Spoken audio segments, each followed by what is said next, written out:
Así que, por favor, ¿alguna pregunta de la última sesión donde vimos la precisión? ¿Los escucho o los leo?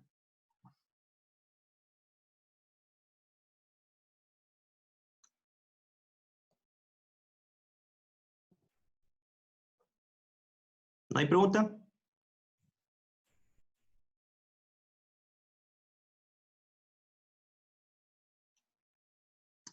Ya, me preguntan por lo que son los grados de libertad. Claro, mira, ese es un término estadístico que dice que tú mientras más, si tú tienes un conjunto de datos, tú mientras más parámetros calcules con ese conjunto de datos, tú vas perdiendo lo que son grados de libertad. En el fondo tú vas perdiendo cierta, por así decirlo, cierta confianza en los valores que tú vas a después a determinar con ellos, y eso tiene una consecuencia estadística. Los estadísticos, ¿qué es lo que hacen? Mientras más parámetros tú calcules con un conjunto de datos, tú vas perdiendo grado de libertad y eso se ve reflejado en las incertezas que después tú vas determinando. Por ejemplo, nosotros, ustedes ya lo han hecho de hecho, pero nosotros vamos a ver después de esta diapo, las curvas de calibrado. Ustedes, quizás muchos de ustedes ya han hecho una curva de calibrado por absorción molecular, y cuando uno hace una curva de calibrado, uno calcula dos parámetros. Uno calcula una pendiente y un intercepto. Entonces, el hecho de calcular una pendiente y un intercepto, ¿no es cierto?, quiere decir que el n que tú necesitas para calcular esos dos parámetros es mucho más grande que si tú calcularas, por ejemplo, solo un promedio. Por lo tanto, para efectos estadísticos, cuando tú calculas las incertezas, tú necesitas un n mayor para tener incertezas más pequeñas. Esa es como la definición conceptual de, por así decirlo, de grados de libertad. Cuando ustedes calculan un promedio, ustedes calculan un parámetro, el promedio, ¿no es cierto? Y pierden un solo grado de libertad. En cambio, si ustedes calculan pendiente e intercepto, pierden 2 grados de libertad, y ustedes necesitan, por lo tanto, n mayores para hacer esos cálculos. Por eso, cuando ustedes buscan el t para n-1 grado de libertad, en este ejemplo, ¿no es cierto?, ustedes lo buscan para n-1 por cuanto calcularon solamente un promedio con este conjunto de datos. Eso implica que ustedes podrían buscar un t con el mínimo número de datos de 2, porque existe el t para 1 grado de libertad. Sin embargo, si ustedes hacen una curva de calibrado, la curva de calibrado, no existen las curvas de calibrado de 2 puntos. Las curvas de calibrado tienen 3 puntos, porque ustedes pierden 2 grados de libertad y ahí tendrían el n mínimo para calcular, pero el grado de libertad mínimo, que sería 1, si ustedes tienen 3 puntos, el n es 3, perderían 2 grados de libertad por la pendiente del intercepto, ¿no es cierto? Y eso haría que ustedes necesiten por lo menos un n de 3 para tener un grado de libertad y poder calcular parámetros estadísticos. Esa es como la definición conceptual de esto. Nosotros lo vamos a llevar a la práctica, eso sí. A ver, me preguntaron aquí, tengo libre principio de análisis instrumental de Douglas Cook. ¿Me permite estudiar esta parte de la materia? Miren, el Skook-Leary de análisis instrumental, lo que sale de estadística es bien poco, ¿ya? No sale tanto. Donde sale mucho mejor tratado es en el Skook-West, de química analítica, tengo entendido que se llama el título. Entonces, les recomiendo que vayan al Skook-West. Claro, o sea, exactamente, como dice Benjamín, hay solo un apéndice estadístico que además está un poco desenfocado a lo que es este curso, porque ese libro está escrito más que nada, más que para químicos, está escrito para instrumentistas. Entonces se desenfoca un poco de lo que nosotros buscamos, que es control de calidad, y por lo tanto no es el más indicado. Yo le subí igual un extracto del Harris, que a mi juicio es el que trata más extensamente la parte estadística. Entonces yo le recomiendo o el Skook-West, o el Harris, o el Harvey de química analítica moderna, ¿ya? En esos tres yo creo que dentro de los libros más conocidos, esos tres se toca más o menos ampliamente la parte estadística, ¿ya? Pero no les recomiendo el Douglas Skook o el Skook-Leary, como lo conoce la gente, de análisis instrumental. No se lo recomiendo mucho. ¿Más preguntas?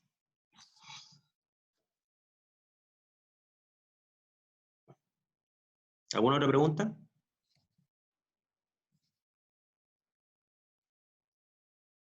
¿No? A ver, aquí me pregunta, no sé si cómo pronunciar tu nombre, Joana, ¿no es cierto? Dice, el límite de confianza me permite entregar un resultado con cifras significativas e interpretar este valor. Entendí que este límite de confianza se corta en su primera cifra significativa y así mismo en el promedio. ¿Lo entendí bien? Sí, exactamente.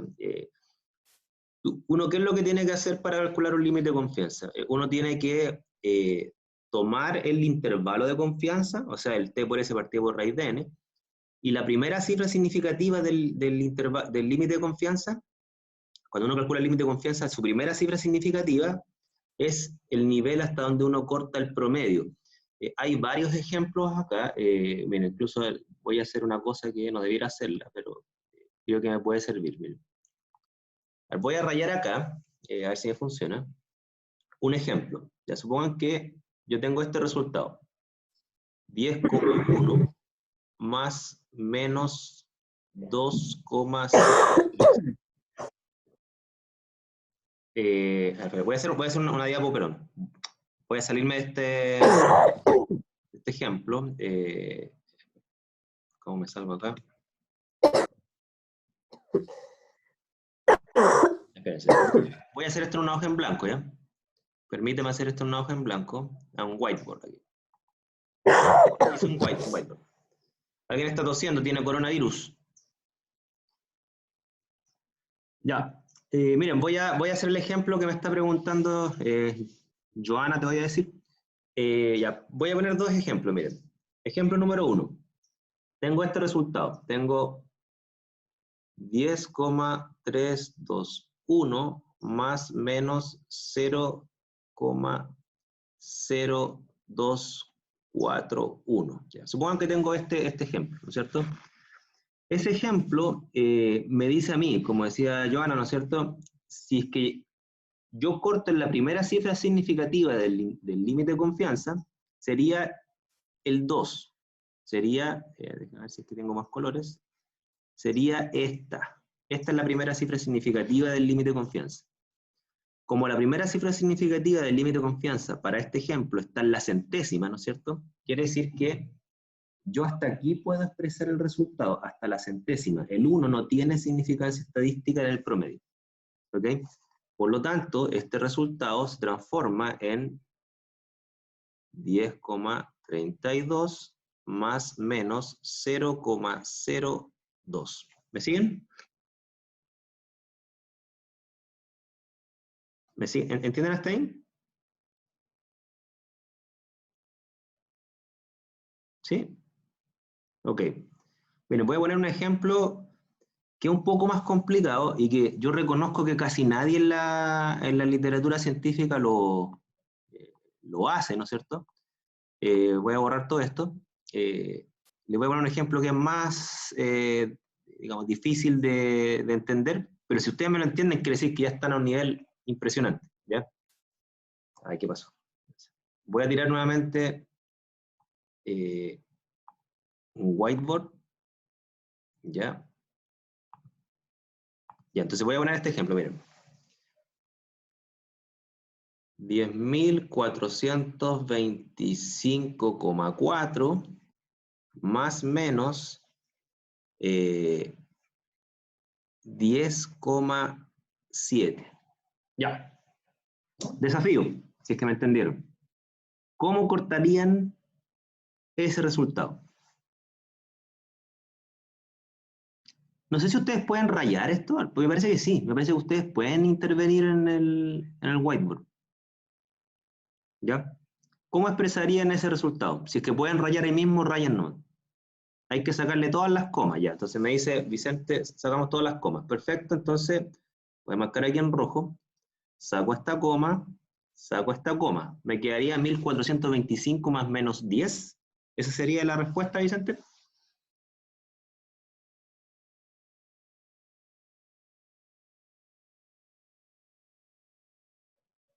Sería 1425 en el escritorio, 1420. O sea, 10.425, perdón. Más o menos 10. Ya, fíjate, la respuesta que da Vicente es más o menos lo que se aplica en casi todos los artículos, ¿ya? Y socialmente ustedes lo van a considerar esa expresión de resultados como buena, ¿ok? Lo que yo les voy a explicar ahora es lo que dice UPAC al respecto, que honestamente nadie pesca, pero que es lo correcto, ¿ya? ¿Qué sería lo correcto de acuerdo a UPAC?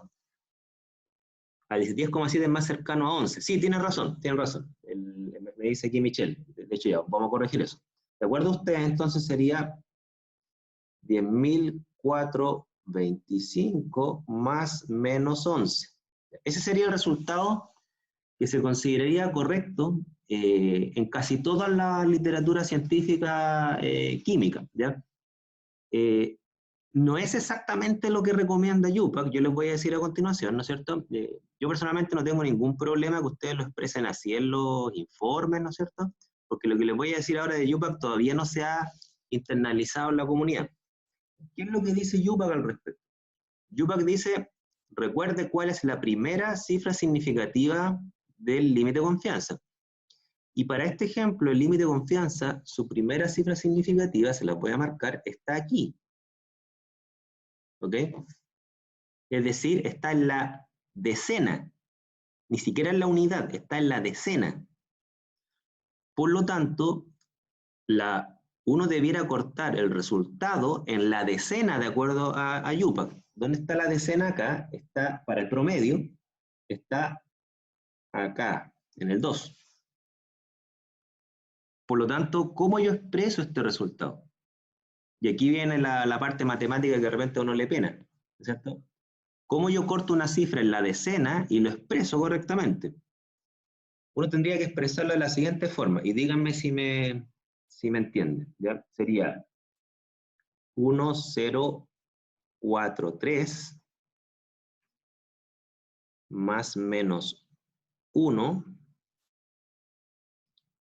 por 10 elevado a 1. Eso sería lo correcto de acuerdo a UPAC. Es decir, yo corté en la decena, pero no puedo poner 1043, porque 1043 no es 10.425, ¿no es cierto? Entonces es 1043 por 10 elevado a 1, eso sería 10.430, ¿no es cierto? Más menos 1. Eso sería lo correcto de acuerdo a UPAC, ¿ok? Pero nadie hace esto en la realidad, ya soy súper honesto con esto. Pero es mi deber darle los acuerdos que ha fijado UPAC, porque lo más probable es que el día de mañana cuando ustedes egresen, a lo mejor esto va a estar más popularizado. No sé si tienen dudas al respecto, o pongo otro ejemplo, no tengo ningún problema.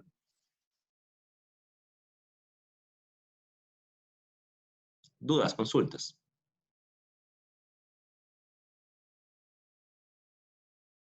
Escríbanos. ¿Alguna duda, consulta? ¿Me entendieron este ejemplo?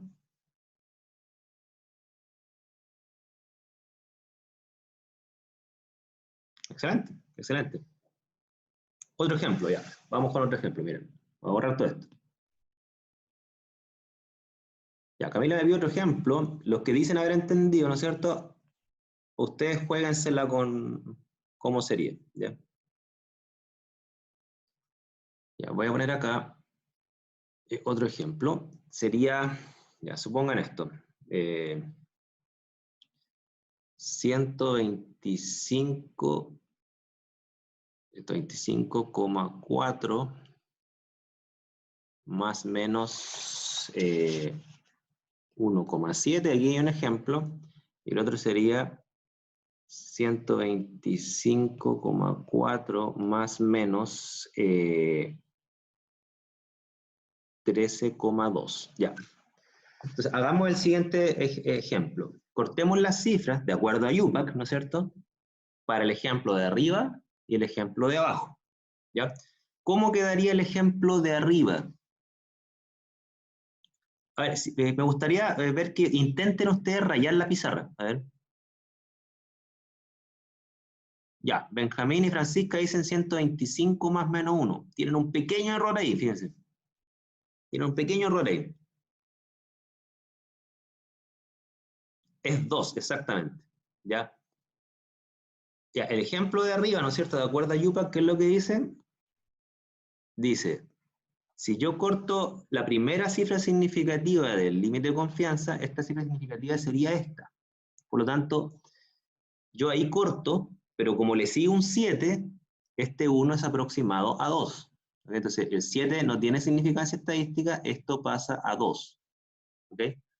Y por lo tanto, claro, exactamente, se aproxima como uno aproxima a cualquier valor, ¿no es cierto? Si el número que le sigue es 5 o superior, se aproxima a la unidad siguiente. En el caso del promedio, entonces, esta cifra no tiene significancia estadística. Yo corto el valor aquí, ¿no es cierto? Y me quedaría, como acaban de decir ustedes, 125 más menos 2. Disculpen la letra, pero estoy escribiendo con el dedo. Ese sería el resultado de arriba. Ahora, la pregunta es, ¿cómo quedaría el de abajo entonces? De acuerdo a UPAC, que este es el más complicado a razón de la cual cuesta ver esto. ¿Ya? ¿Siempre se aproxima, pregunta Vicente? Sí, siempre se aproxima si el número que le sigue es 5 mayor. Esa es la propuesta de UPAC, porque dice que es menos probable equivocarse si tú aproximas hacia arriba cuando tienes un valor que le sigue mayor o igual a 5 que aproximar hacia abajo. Es un tema de probabilidad de equivocarte.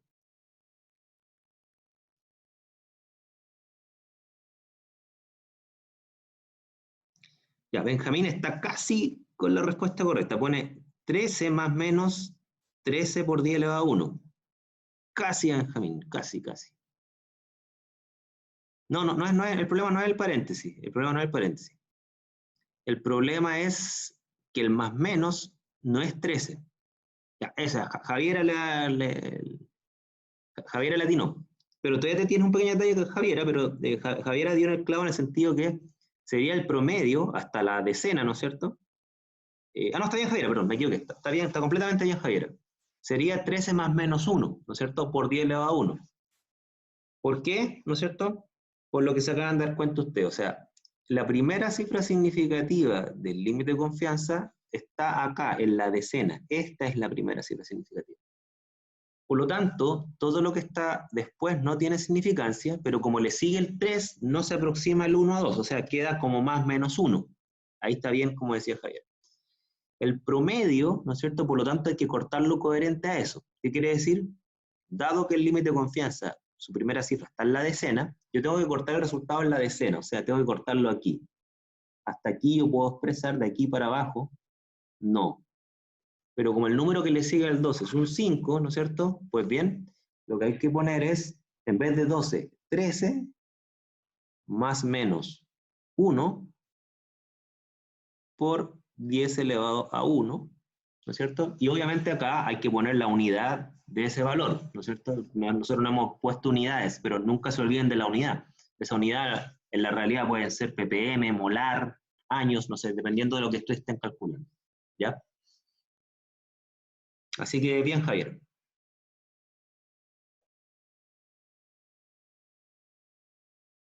Más preguntas, por favor.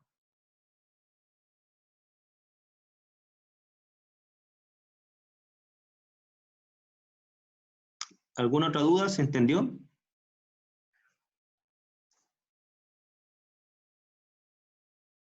Sí, dame tu pero no va, Benjamín.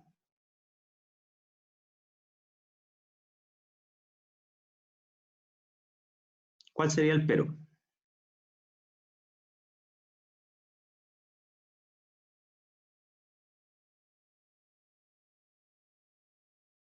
Ese 3,2 que falta, ¿ya?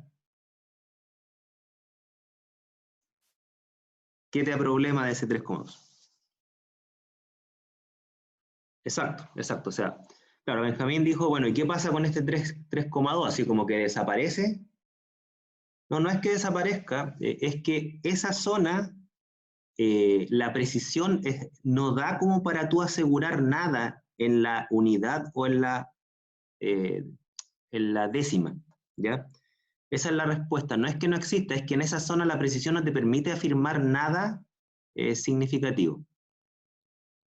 Ya, voy a poner esto con un ejemplo. Miren, es como que, a ver, es como que yo les preguntara a ustedes, denme su edad con su intervalo de confianza. Escríbanmela ahí. Denme su edad con un intervalo de confianza.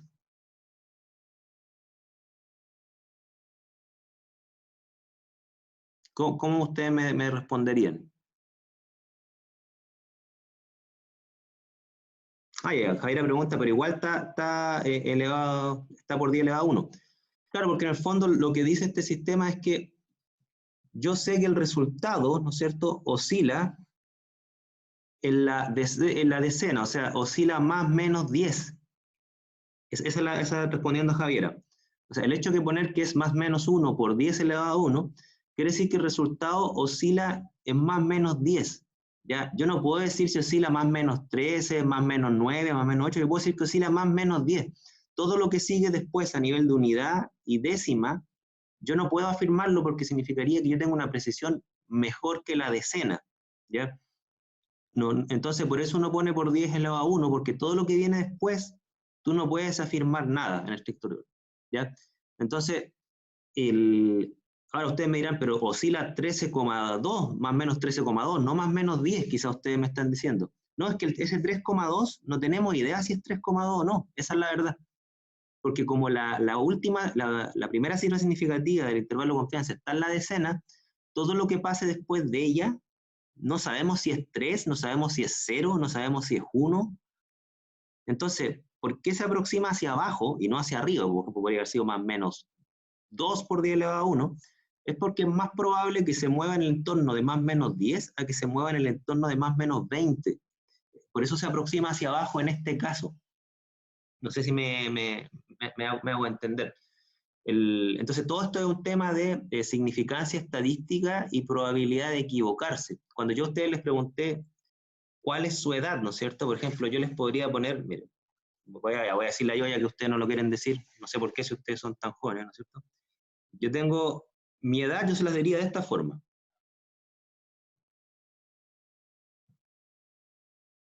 Ya, ya, esa es mi edad, 42 más menos 1, ¿ya? ¿Por qué más menos 1?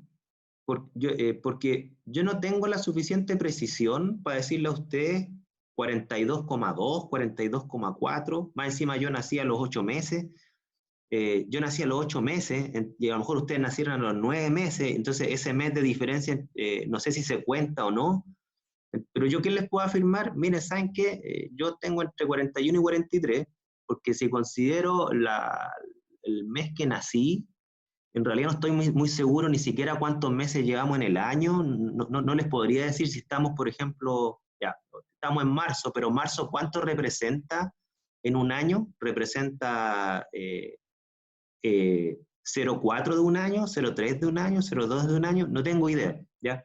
Entonces, ¿qué es lo que hago? Dado que mi imposibilidad de ser más preciso me limita, ¿no es cierto? Yo les puedo decir, ¿saben qué? Mi edad es 42 más o menos un año. Con eso no me arriesgo, ¿ya? Porque mi precisión yo no doy más en realidad. Ahora, si hay personas que tienen una...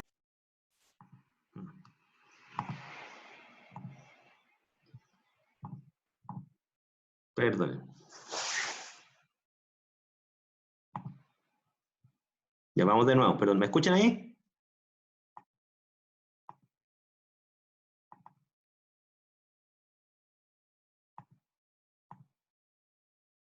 No sé qué pasó, se cayó, pero volvió inmediatamente. Ya, entonces, como les decía, si hay personas que son más precisas porque pueden hacer proporciones, ¿no es cierto? Y ustedes dirán, miren, saben que estamos a marzo y yo puedo calcular con mucha precisión que marzo representa 0,3 de un año. Claro, ustedes van a poder decir, ¿saben qué? Mira, yo tengo 20,2 más menos 0,1 año. A lo mejor alguien es más preciso que yo y me puede asegurar la cifra que viene, ¿ya? Pero si ustedes no me pueden asegurar ni la unidad, menos me van a poder asegurar la decena o la centena, ¿ya? No sé, mira, ¿ustedes han subido una balanza, ustedes, registrando su masa? Yo les pregunto a ustedes, ¿cuánto pesan? ¿Cuánto registra el peso en una balanza? Entonces ustedes me van a decir, supongamos, no, mira, yo tengo, mi peso es, supongamos ya, 74 kilos. No, no es mi peso, ojalá fuera, digamos, pero supongan que ustedes, como son más jóvenes, Michelle se puso triste. Ya, supongan que ustedes son muy jóvenes, ¿no es cierto? Y ustedes me dicen, ya, yo tengo 74 kilos, ¿no es cierto? Pero yo le pregunto a usted, pero denme el más menos. ¿Con qué más menos lo dirían?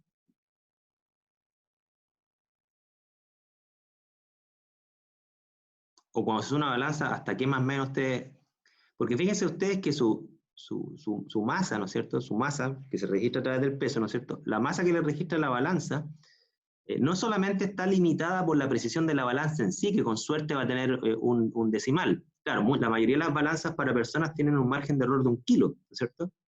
Pero como dice Javier, pero además su masa oscila durante el día. Durante el día su masa puede oscilar 1 kilo solamente por el tema de que tanto se mueven, que tanto comen, si están deshidratados o no, ¿no es cierto?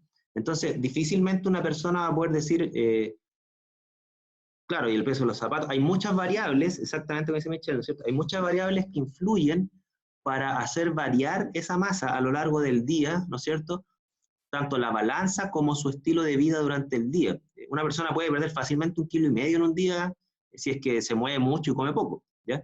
Entonces, ¿qué es lo que pasa? Que en ese caso, nadie puede decir con significancia estadística, mi masa es 70, por ejemplo, este resultado sería ridículo, sería como 74,41 más menos 0,03 kilos, ¿cierto? Ese resultado estaría bien expresado, pero es poco creíble por cuanto la precisión de la masa no da para eso, ¿ya? Entonces, respondiendo a la pregunta que me hicieron al inicio, ¿no es cierto? Cuando yo les digo a ustedes, ¿saben qué? Mira, resultado, lo voy a poner acá, miren, lo voy a poner en el whiteboard, les voy a compartir un whiteboard, ¿ya? Entonces, supongamos que yo tengo este resultado, ¿no es cierto? Que era la pregunta que me hicieron recién para no olvidarme responderle. 74, le voy de nuevo. Ya, 74,24 más menos, y supongan que su masa oscila durante el día, en un día, ¿no es cierto? Osciló 1,32, que era la pregunta que me estaban haciendo, ¿no es cierto? Entonces, claro, uno dice, yo corto acá, que era la pregunta, no recuerdo de quién, ¿no es cierto? Yo corto acá, y corto en la unidad, ¿no es cierto? La primera cifra significativa, que es la unidad, por lo tanto corto acá. La pregunta que me hicieron es, bueno, ¿y qué pasa con el 32, en el límite de confianza? ¿Y qué pasa también con el 24, en el promedio? Es que no sé lo que pasa. Esa es la respuesta. ¿Por qué no sé lo que pasa? Porque la imprecisión de la medida es tan grande que yo no puedo saber lo que pasa con certeza. Entonces, ¿qué es lo que tengo que hacer? ¿No es cierto? Tengo que expresar un resultado que me permita considerar esa incerteza realistamente, ¿no es cierto? Y no imaginariamente. Entonces, ¿qué es lo que hago yo? Digo, mira, ¿sabes qué? No sé lo que pasa, te puedo afirmar lo que pasa solamente hasta el kilo, la unidad del kilo, 74. ¿Por qué no le puse 75? Porque es mucho menos probable que me equivoque poniendo 74 que poniendo 75, por cuanto los números que le siguen son menores a 5. Entonces es un tema de probabilidad de equivocarse. Por lo tanto, yo le pongo más menos 1. La pregunta es, ¿qué pasa con el 32? Es que ni siquiera, no sé lo que pasa con el 32. Ese 32, como mi masa oscila tanto, podría haber sido 0, podría haber sido 11, podría haber sido 40, incluso existe cierta probabilidad que eso haya sido 1,60, no sé. Pero como no lo sé, es menos probable que me equivoque aproximando hacia 1 que aproximando hacia 2. Por eso yo lo corto hasta ahí. No sé si se entiende eso, ¿ya?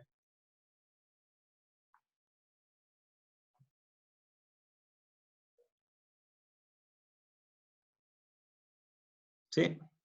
Ahora, no va a faltar el día que dentro de su oscilación de su masa, no sé, pues ese día voy a ser bien pensado, se comieron la mansa sandía, ¿no es cierto? Y en realidad el intervalo de confianza que sería de 73 a 75, o sea que lo más probable es que su masa oscile entre 73 y 75 de acuerdo a este resultado, no va a faltar el día que ustedes se comieron la mansa sandía y su masa saltó a 76, pero eso es súper poco probable, ¿ya? Lo más probable es que su masa oscila entre 73 y 75. Es un tema de probabilidad. ¿Y probabilidad en qué margen? Bueno, dependiendo del valor del T. Alguien me hizo una vez la pregunta con el T-Student, ¿no es cierto? Si ustedes calcularon este intervalo de confianza en 95% de confianza, entonces ustedes pueden afirmar que este es el intervalo de confianza al 95% de probabilidad. O sea, existe una probabilidad de que en realidad su masa oscile más que eso, sí, pero es poco probable. El riesgo que asumen es un 5%.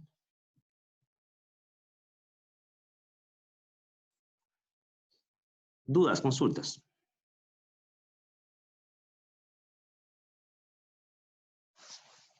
Aquí me preguntan, ya, pero en este caso no sería necesario tanto riesgo. Claro, ya, esa pregunta es bien interesante porque yo aquí arbitrariamente dije, bueno, si ustedes aplicaron un T del 95% de confianza, asumen un 5% de riesgo.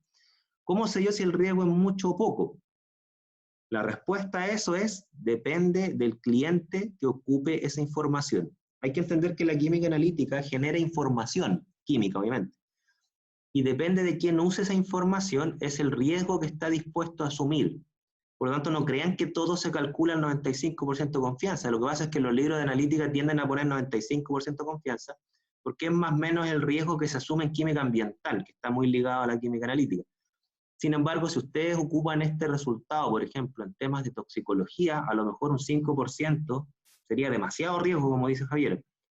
Entonces uno diría, ¿sabes qué? En realidad mucho riesgo, calcula el intervalo de confianza con un 99% de confianza, porque 95% es muy poco. Perfecto, entonces ustedes tendrían que recalcular este valor, volver a calcularlo, pero con un T del 99% para asumir menos riesgo.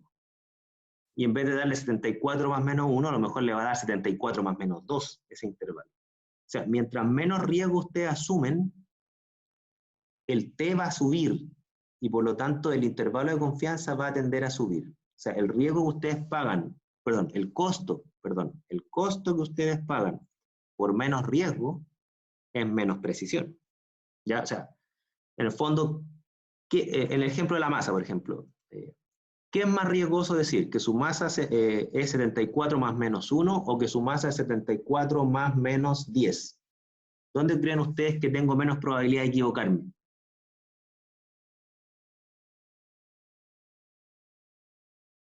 A ver si me entendieron. Entiendo, ¿cierto?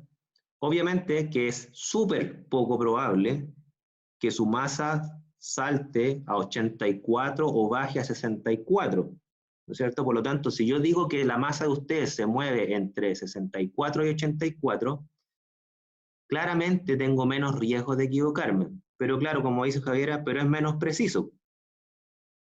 Entonces, mientras más precisión ustedes quieran, más riesgo ustedes tendrían que asumir. Una forma de estrechar las precisiones, ¿no es cierto?, es asumir más riesgo.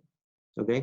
Otra forma es mejorar la desviación estándar, es decir, que el método analítico yo lo voy reemplazando sus etapas por etapas más precisas. Por ejemplo, en vez de utilizar una bureta, ocupo una microbureta, en vez de utilizar una balanza granataria, ocupo una balanza analítica, y así yo voy mejorando la desviación estándar. Entonces, hay dos formas de estrechar el intervalo de confianza. Número uno, asumir menos riesgo, o sea, que el T baje, ¿no es cierto? Y otra forma es disminuyendo la desviación estándar, es decir, haciendo el resultado más preciso. ¿Ya? Recuerden, ¿por qué digo desviación estándar? Voy a ir, me dan 5 segundos. Voy a irme a la expresión del intervalo de confianza. ¿Ya? Y voy a compartir con ustedes el PowerPoint. Recuerden que esta es la expresión del intervalo de confianza, es el promedio más menos límite de confianza, ¿no es cierto? Y si yo quiero un resultado más preciso, fíjense, aquí están las tres variables. ¿Cómo puedo hacer un resultado más preciso? Número uno, un T menor, ¿ok? Y para uno tener un T menor, ¿no es cierto? ¿Qué es lo que tendría que hacer? Yo tendría que asumir más riesgo, ¿ok? Lo otro es una desviación estándar menor. ¿Cómo puedo mejorar una desviación estándar? Mejorando las etapas del método, utilizando material más preciso, analistas con más experiencia, etc. La otra es tener un N mayor, es decir, en vez de tomar 3 réplicas como la del ejemplo, ocupar 8, 10 réplicas. Esto tiene un límite, ya dicen que ya sobre 20 réplicas ya prácticamente no mejora nada. Ese sería como el caso.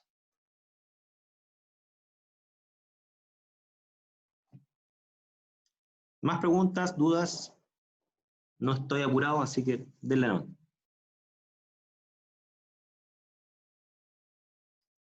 Claro, lo que pasa es que cuando, como dice Benjamín, cuando yo el n lo voy haciendo cada vez mayor, ya la desviación estándar muestral se aproxima casi igual a la poblacional. Y ahí ya, claro, llega un punto en donde ya esto prácticamente no tiene mejoras significativas. ¿Ya? Por eso normalmente en analítica ocupan 3, 4, 5 réplicas, no más que eso.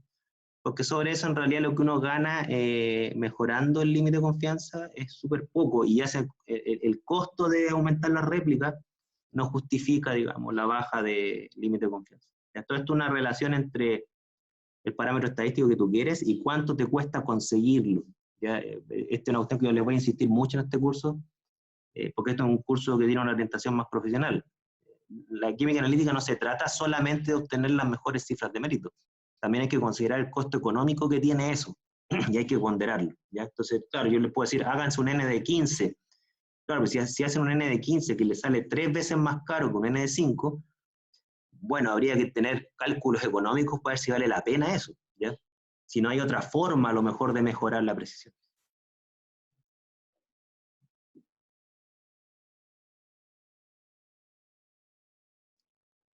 Más preguntas, consultas.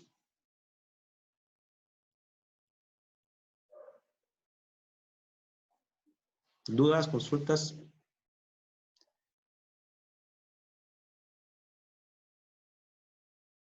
Ok. Bueno, si tienen más consultas me las pueden hacer por WhatsApp, ¿no es cierto? Yo ahora, si es que no hay más preguntas, obviamente, voy a comenzar el tema de la exactitud. Ya me quedan aproximadamente 20 minutos para tocar el tema de la exactitud. A ver, ¿se ve el PowerPoint, el que lo estoy mostrando ahora? ¿Se ve o no se ve? Sí, bien. Bien, vamos a hablar de exactitud. A ver, nosotros vimos que la precisión era un tipo de error, ¿ok? Que es el que se llama el error indeterminado, el error que se debe a aleatoriedades, ¿no es cierto?, del proceso. No tienen una causa conocida, pero sí se puede cuantificar la magnitud de ese error, y se puede cuantificar mediante desviación estándar, y se puede evaluar el riesgo de esa imprecisión en base al intervalo de confianza. Ahora bien, la exactitud tiene que ver con otro tipo de error que se llama error determinado. ¿Ya? Primero yo voy a contextualizar esto. Se llama error determinado porque es un error que tiene una causa y que se puede eliminar esa causa si es que uno la identifica, obviamente, y tiene los medios para hacerlo. Yo aquí les voy a enseñar qué es la exactitud y cómo se determina. ¿Okay?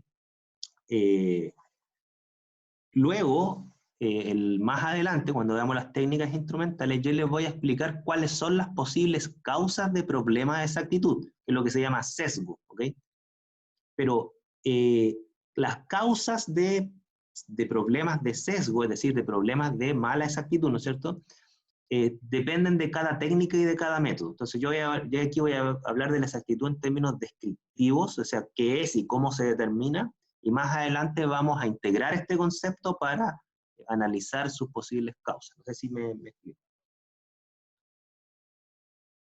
Entonces recuerden que la diferencia entre precisión y exactitud con la analogía del tiro al blanco es que la exactitud es la desviación de los resultados respecto de un valor de referencia, es decir, aquí la exactitud no solo importa qué tanto se dispersan los valores entre sí, que eso es precisión, sino que qué tanto se dispersan estos de respecto del blanco o respecto de un valor de referencia. Esta figura que aparece acá se representaría un poco la analogía de lo que estamos hablando, ¿no es cierto? Aquí el blanco sería un conejo, ¿no es cierto?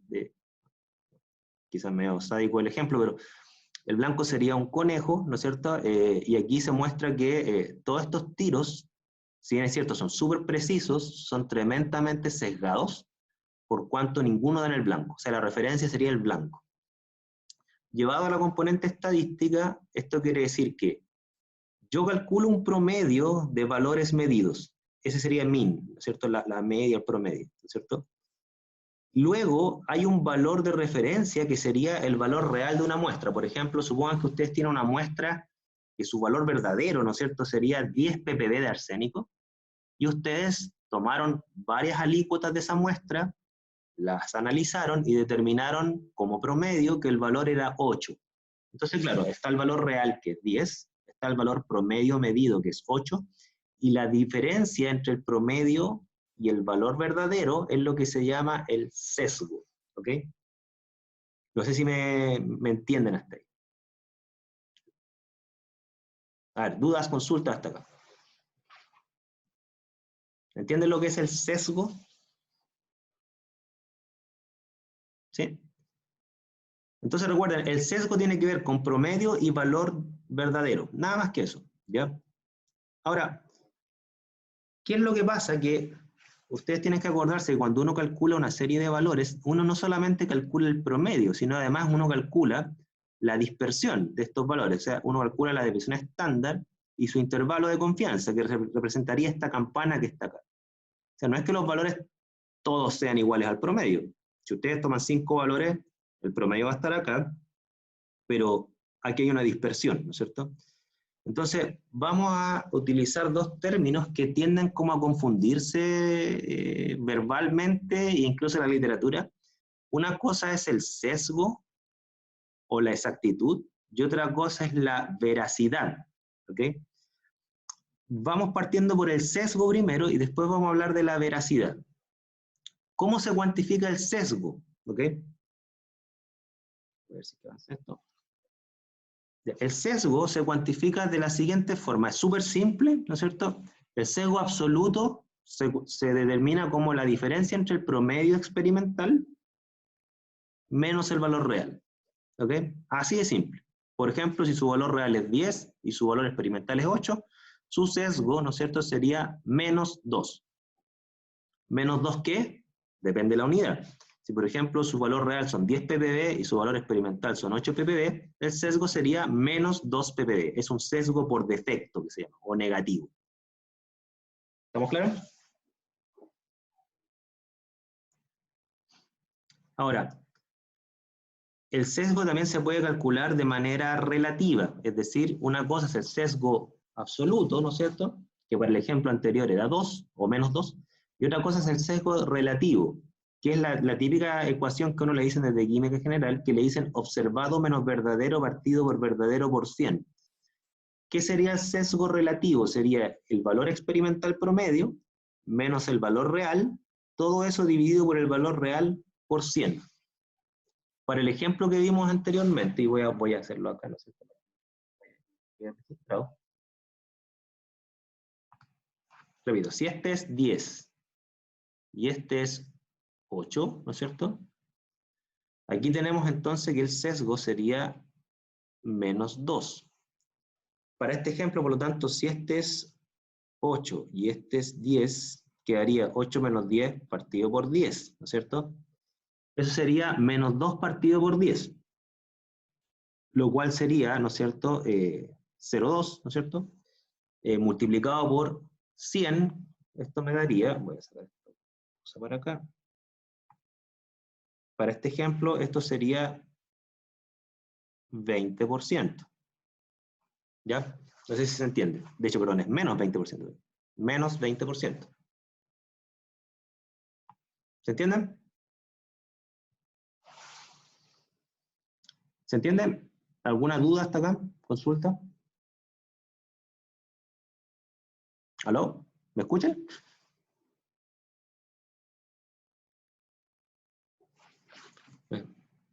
¿Sí? Ya, me asusté. Ya me pregunta, Francisca me dice, ¿no es con valor absoluto? No, el sesgo relativo no tiene valor absoluto en el sentido que no tiene por qué ser siempre positivo, ¿ya? Puede ser positivo o negativo. De hecho, vamos a ver más adelante que es bueno saber si los sesgos son negativos o positivos, por cuanto vamos a tratar de aproximarnos al concepto de error con tendencia o error sin tendencia. ¿Me explico? Por ejemplo, supongan que el día de hoy, ¿no es cierto?, viernes, el sesgo que les dio, analíticamente hablando, es menos 20. Pero supongan que el lunes les da más 10 el martes les da menos 8, el miércoles les da más 30. El hecho que los sesgos relativos oscilen hacia valores positivos o negativos, ¿no es cierto?, es una buena noticia. Quiere decir que el sesgo no tiene una tendencia, ¿ya? Distinto es que todos los sesgos les den negativos. Ahí uno dice, oye, ¿sabes que los sesgos tienen una tendencia claramente negativa? Entonces ese sesgo no es casualidad. Hay algo determinado detrás que tenemos que resolver, ¿ya? Vamos a ver varios ejemplos de eso. Pero por eso es importante, Francisca, que no dejarlo en valor absoluto, sino que dejarlo con los respectivos signos, porque así tú ves si hay tendencias al alza o a la baja, ¿ya?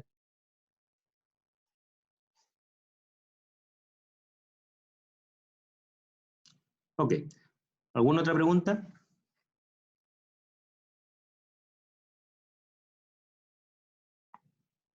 Bien, continuamos entonces.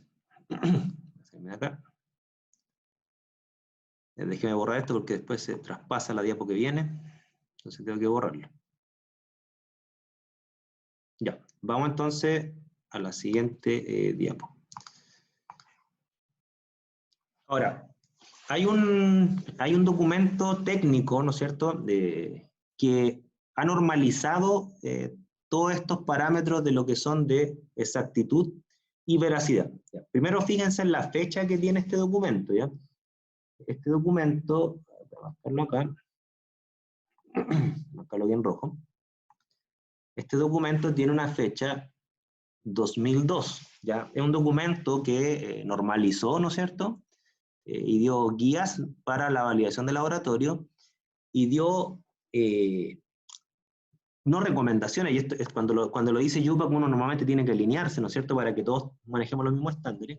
Dio directrices bien claras cómo estimar, y aquí voy a detenerme mucho en la palabra, trueness, que trueness no es exactitud, ya, trueness es veracidad. ¿Cómo estimar la veracidad? ¿Ok? Voy a explicar cómo se relaciona el concepto de exactitud y sesgo con el concepto de veracidad, ¿ya? Pero por lo pronto voy a detenerme en lo siguiente. Dice valores de referencia, dice A4.3, dice valores de referencia para los experimentos de, súper choco, para los experimentos de veracidad, ¿ya? Nosotros vimos recién que para evaluar el sesgo yo necesito un valor de referencia o un valor real. UPAC da directrices de dónde sale ese valor, porque por ejemplo yo les digo a ustedes, miren, les paso una muestra real, supongan que les paso una muestra de suelo, y yo les digo a ustedes, determinen el sesgo para la determinación de cobre en suelo. Ustedes lo que pueden hacer es determinar cobre en suelo y van a tener un promedio. Pues la pregunta es, ¿con qué valor de referencia comparan ustedes ese suelo? O sea, en el fondo, ¿cuánto es su valor real? ¿De dónde sacamos un valor real? ¿No es cierto? Yo tenía un profesor que él me decía que los valores de verdad, los valores verdaderos, solo los sabe Dios. Él tenía esa visión, ¿no es cierto? Él era muy creyente.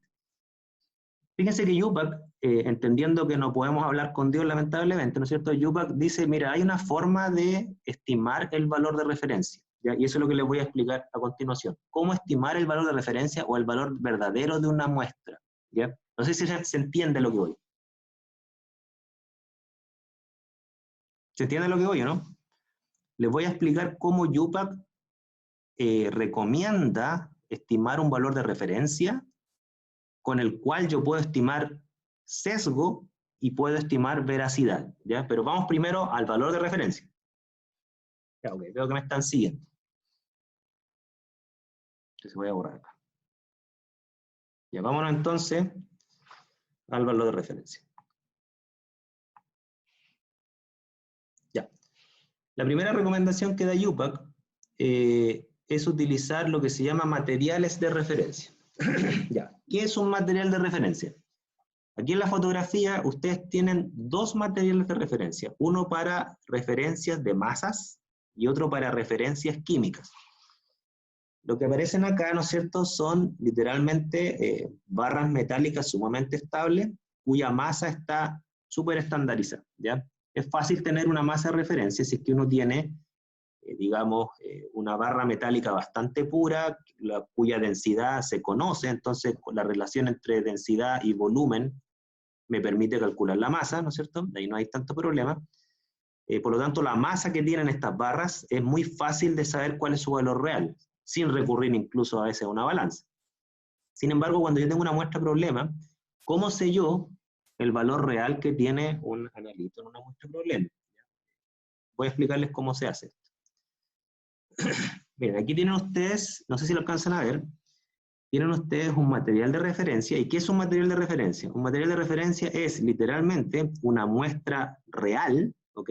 Puede ser suelo, un sedimento, leche, sangre, orina, hay tanta material de referencia como ustedes se puedan imaginar.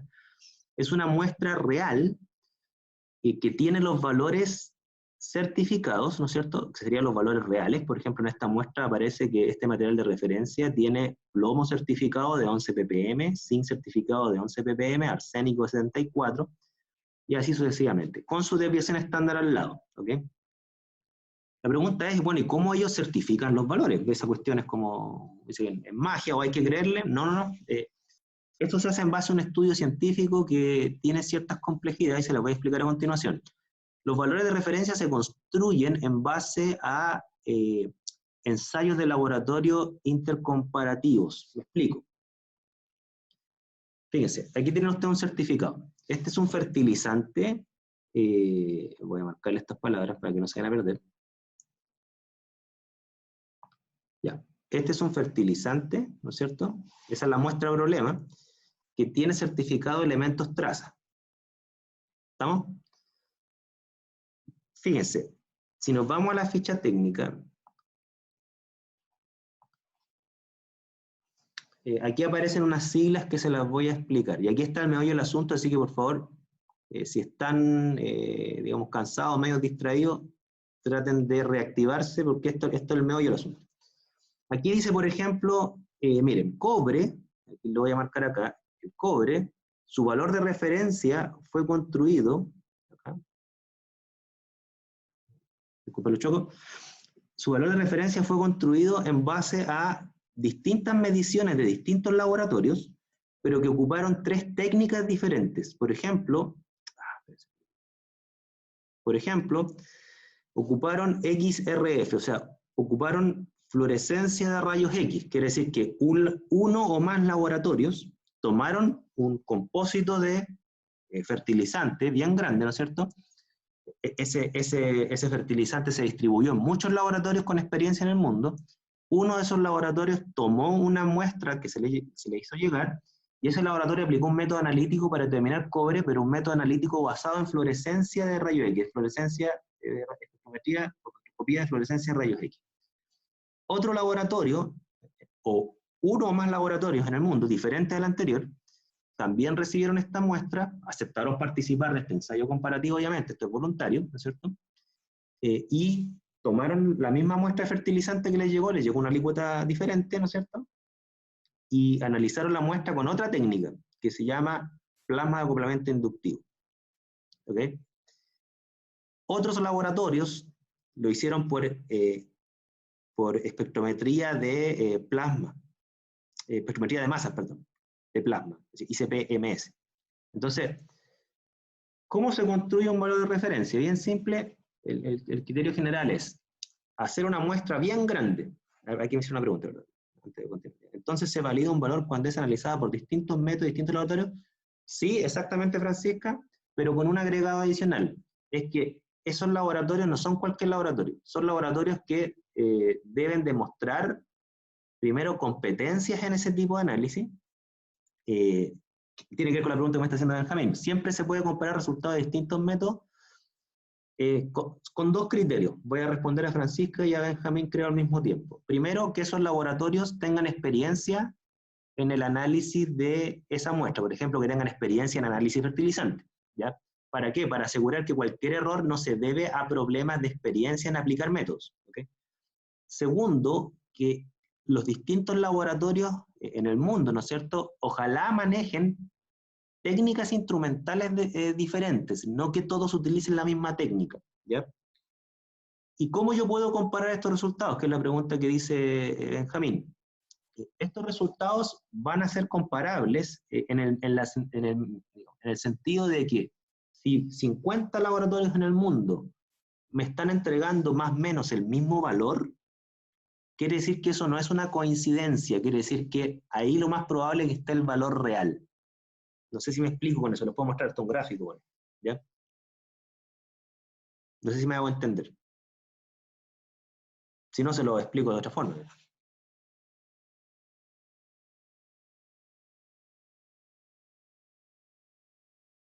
Ya, Benjamín entiende, no sé si entiende los demás.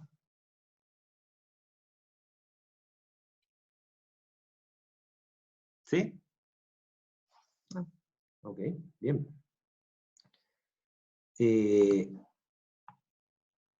Entonces, si ustedes se fijan en esta ficha técnica, varios elementos fueron certificados y lo que caracteriza a casi todos ellos, ¿no es cierto?, es que casi todos ellos fueron determinados, cada uno de estos elementos por más de una técnica, y cada técnica no es un laboratorio, puede ser que hayan, no sé, por un invento, 8 laboratorios por técnicas. Insisto, este ejercicio es voluntario, ¿ya? Llegan invitaciones, ¿no es cierto?, a los laboratorios y le dice, ¿usted quiere participar en un ensayo comparativo para construir un material de referencia? Se aceptan, ¿no es cierto? Se le hace llegar la muestra con con un pequeño instructivo, ¿no es cierto?, de algunos cuidados para que no se les vaya a descomponer. Y después le dicen, bueno, los resultados mándelo a tal lugar.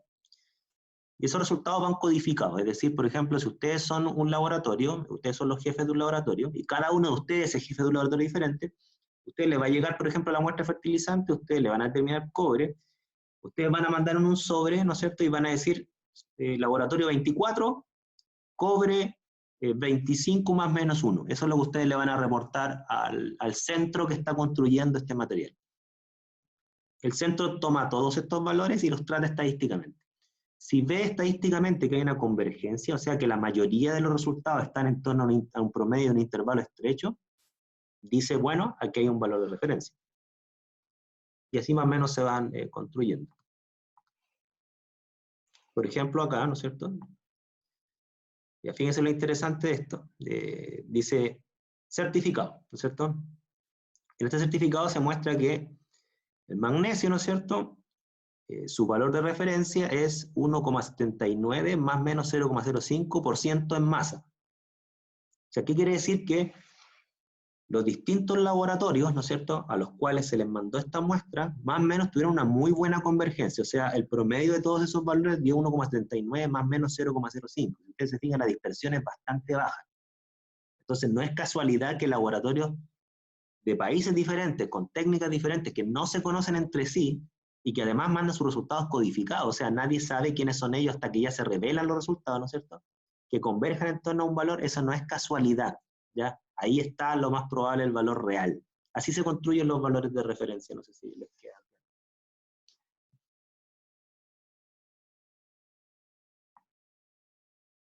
Ahora, fíjense una cosa interesante, la mayoría de los resultados en este certificado están bien expresados estadísticamente. No todos, no todos. Por ejemplo, ¿dónde hay un error? Identifiquen los errores en la expresión de resultados.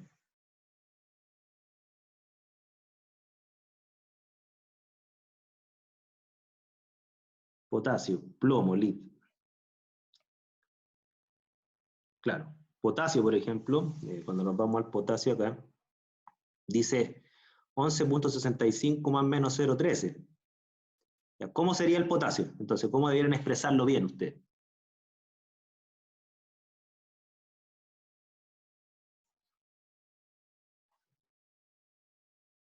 Exprésense el potasio. 11,7 más menos 0,1. Excelente, Francisca. Muy bien, muy bien. En el caso del plomo, ¿no es cierto? Responde inmediatamente a Benjamín. En el caso del plomo, ¿cómo sería?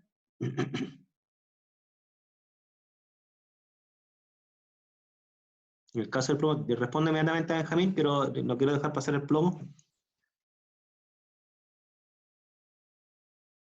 El lead, plomo. Lead es plomo en inglés, recuerden.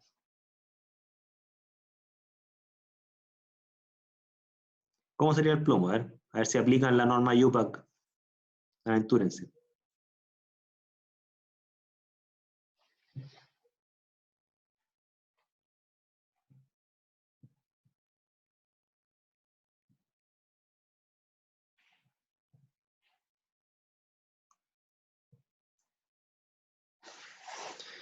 Así quedaría, exacto, ya 27 más menos 2, ya voy a borrar lo que está escribiendo. Exacto, así queda 27 más menos 2 por 10 elevado a 1. Bien.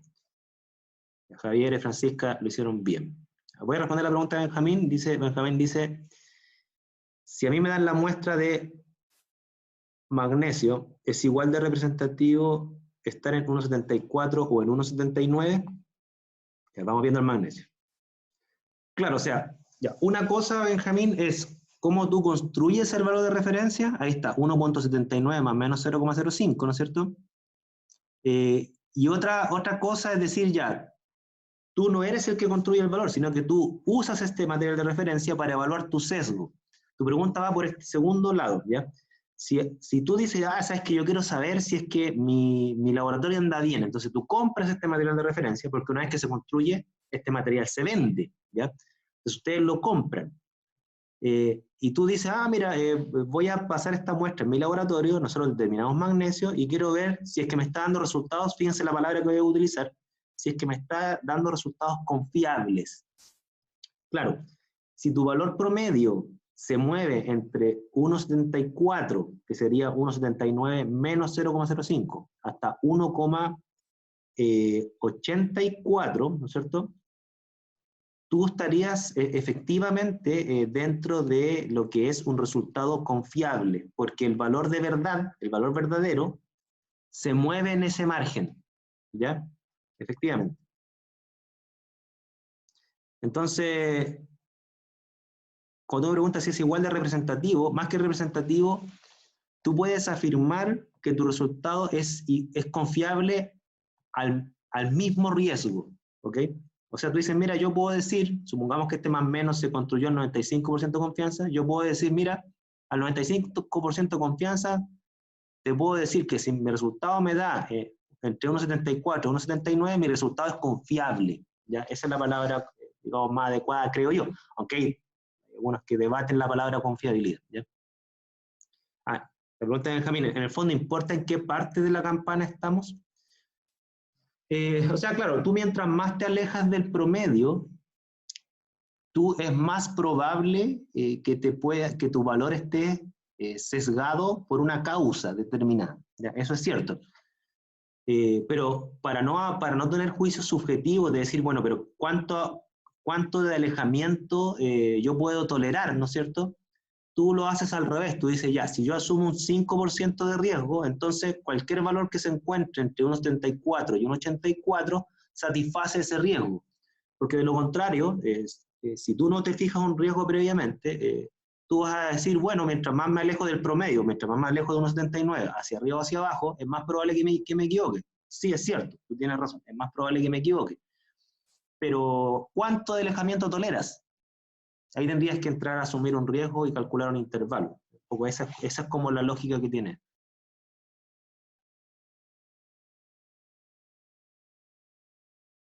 Ya, ahí viene el medio del asunto, ¿no es cierto?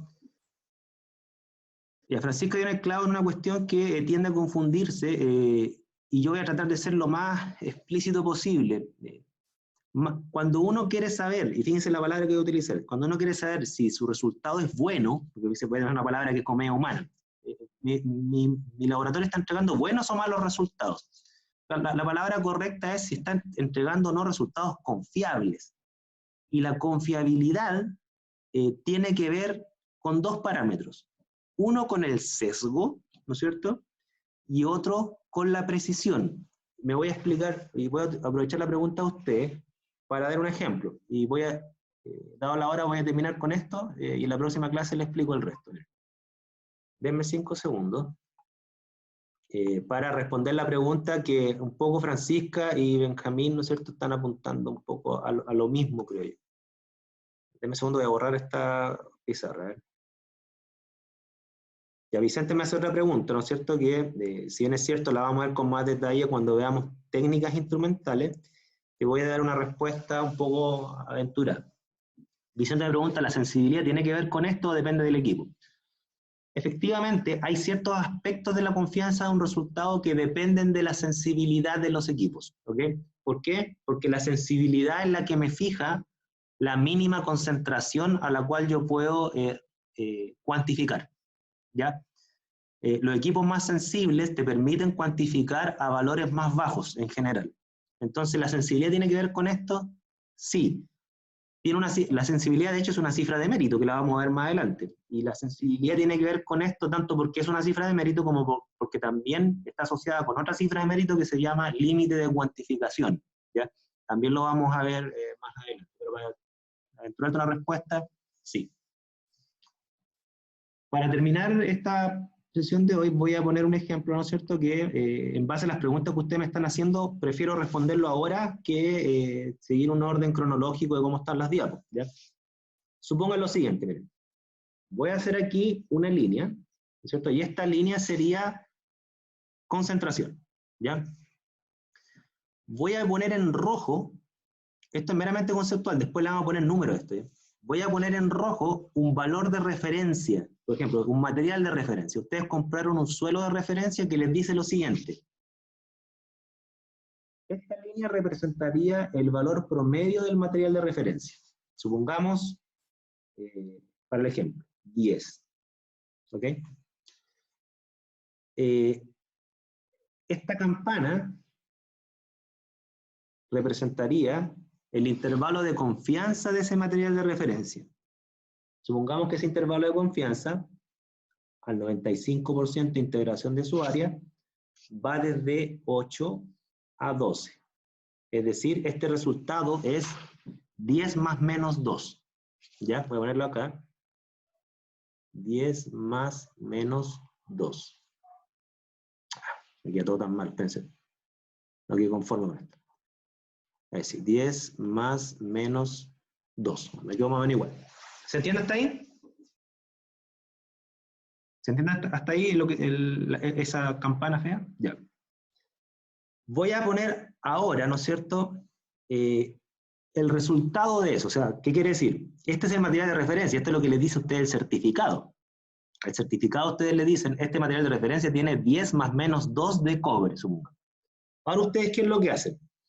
Ustedes llegan y toman ese material de referencia y lo analizan. Toman 3, 4, 5 alícuotas y calculan un promedio y un límite de confianza. O sea, lo que voy a poner aquí en negro son sus resultados, no es el certificado del material. Ustedes obtienen una cosa así. Va a ser el caso menos más simple. Este es su promedio, ¿no es cierto? Y esta es su campana. ¿Ok?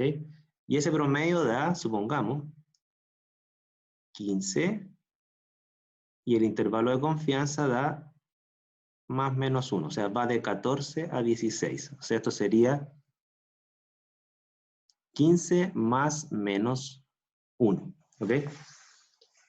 Si yo analizo estos resultados, y ahí voy a responder lo que me acaban de preguntar, yo puedo afirmar que mi resultado no solamente está sesgado, todos los resultados tienen un grado de sesgo, además no es confiable. ¿Ya? ¿Por qué?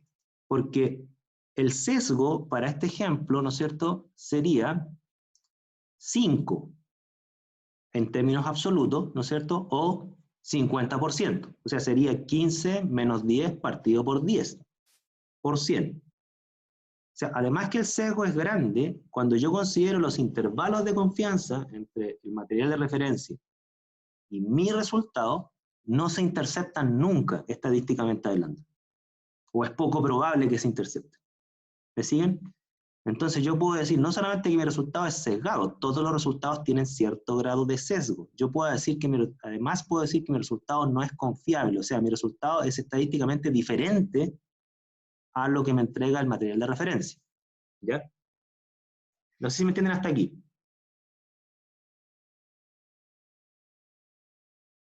¿Sí? ¿Cuándo el resultado sería confiable? Miren, voy a borrar la curva de la derecha y voy a poner un resultado que, a pesar de estar sesgado, igual es confiable. Miren. Voy a que borrar todo, no. Me borró todo. Permítanme, ténganme un poquito de paciencia para hacer todo de nuevo, porque no soy muy bueno para hacer dibujos, pero aquí. Repitamos la experiencia. Tienen la línea. Tienen el resultado del material de referencia. Promedio. Supongan que ese promedio es, nuevamente, 10. Este es mi valor real. Campana. Va desde 9 a 11. Es decir, esto es 10 más menos 1. Vamos ahora a poner su resultado. Supongan que su resultado es este. Voy a ponerlo acá. Su resultado es, lo voy a poner en negro para que lo diferencien. Su resultado es 10,5. ¿Ok? Y su campana es así. Es decir, voy a tirar esto hasta abajo, ¿no es cierto? Va desde aquí a acá. Para no rayar encima, ¿no es cierto? Esto sería 10,5 más menos 0,8. Supongan que es esto. Es decir, este resultado va desde 9,7, ¿no es cierto?, a 11,3. Fíjense, aquí usted tiene un ejemplo de cómo un resultado está sesgado, o sea, hay una diferencia entre 10 y 10,5, evidentemente, ¿no es cierto? Está sesgado igual, pero es confiable. ¿Por qué es confiable?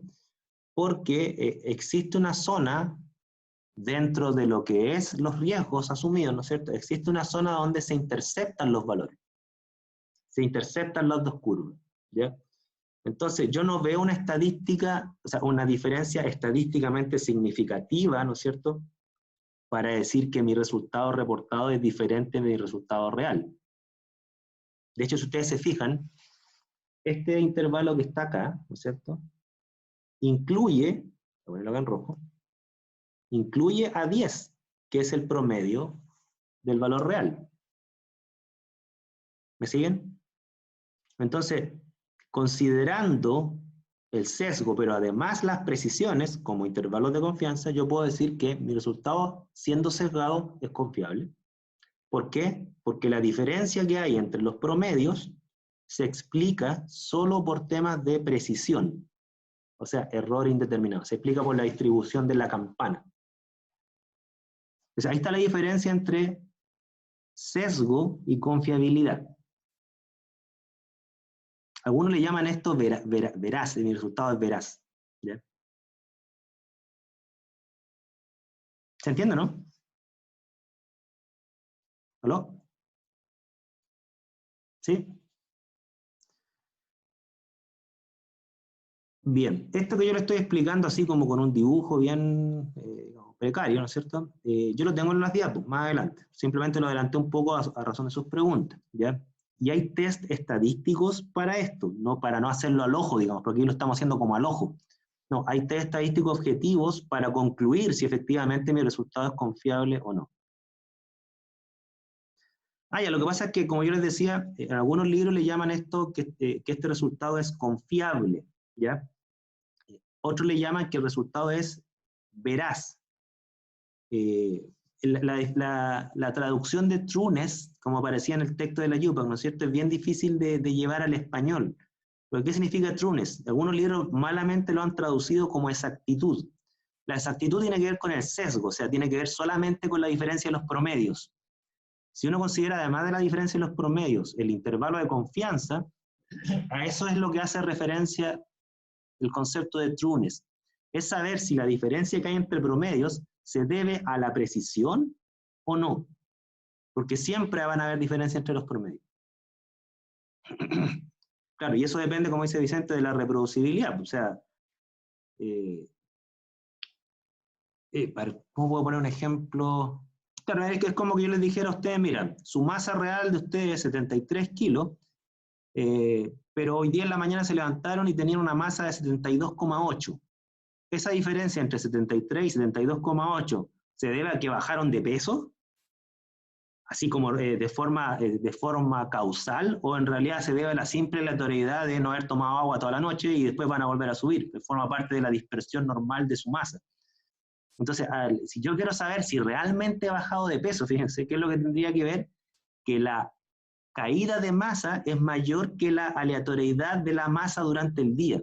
Es decir, si normalmente la masa de una persona oscila más o menos 1 kilo, por el estilo de vida que tiene toda persona normal durante el día, yo no puedo pretender o afirmar que he bajado de peso si no he bajado más de 1 kilo. O sea, si yo, por ejemplo, pesaba 73 y ahora peso 65, yo digo, ¿sabes qué? No, yo bajé de peso. O sea, eso sí que tiene una causa. Esto no es solamente que estoy deshidratado o que comí más en la mañana, ¿ya? Esa es como un poco la lógica que tiene esto detrás, ¿ya?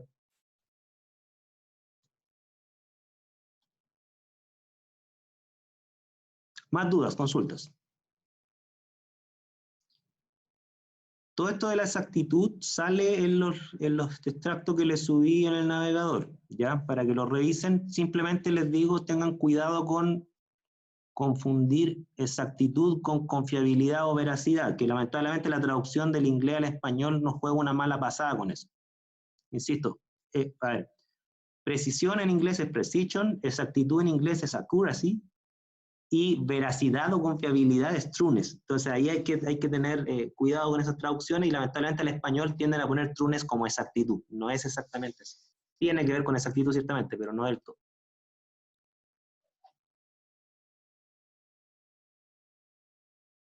Más preguntas, consultas.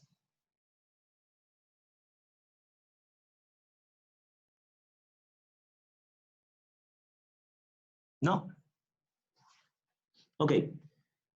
Bueno, si no hay más preguntas, bueno, yo voy a subir este video, ¿cierto? Para que ustedes lo revisen y nos vemos el... ¿Qué día nos vemos? ¿El lunes o el martes? El lunes parece. No, ¿qué día tenemos clase? El martes, perdón, martes. Martes, tenemos martes, jueves y viernes.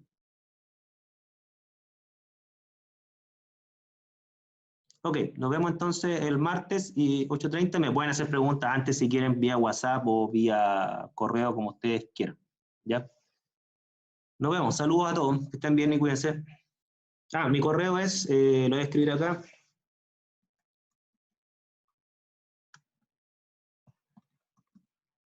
Ahí está mi correo. Chao a todos.